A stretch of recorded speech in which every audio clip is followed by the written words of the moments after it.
Donc on a 140 félins ici qui vivent et notre créneau déjà avant tout c'est que ces animaux vivent dans des espaces aménagés et suffisamment grands pour leur bien-être. Alors aujourd'hui les parcs zoologiques ne capturent plus de mammifères dans la nature, les tigres, les panthères etc. ne sont plus capturés, on les reproduit très bien en captivité selon ces programmes d'élevage et des établissements comme nous, un parc zoologique moderne, se doit de travailler pour la sauvegarde de ces animaux. En ce qui concerne le tigre, nous ici précisément, nous finançons des programmes de sauvegarde dans la nature, à Sumatra, pour la protection des tigres de Sumatra, aussi en Inde, au Cambodge et en Russie. Alors par l'intermédiaire d'associations qui sont bien présentes sur le terrain tout au long de l'année.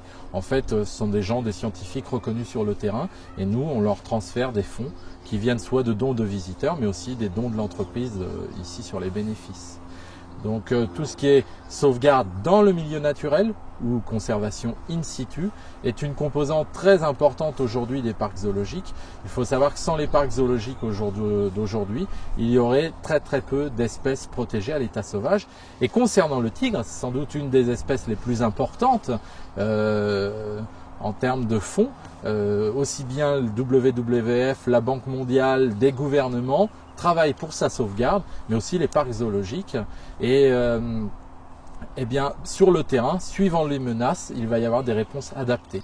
Alors une chose est à noter, c'est qu'en parc zoologique, depuis une vingtaine d'années, il y a un travail très important qui est fait pour la sauvegarde et la sauvegarde des sous-espèces de félins, par exemple du tigre. Alors que dans les cirques, il y a plutôt tendance à faire du spectacle et il y a de tout temps eu des hybridations. Et bien en parc zoologique aujourd'hui, on a des programmes d'élevage pour des sous-espèces bien déterminées et on ne mélange pas.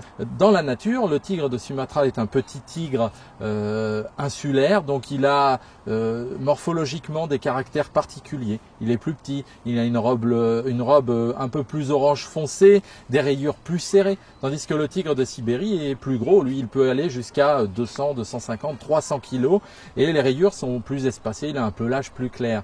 Et on a en fait deux sous-espèces qui se sont adaptées à leur région géographique. Donc il n'y a aucun intérêt, si on veut travailler réellement pour la sauvegarde, à les hybrider.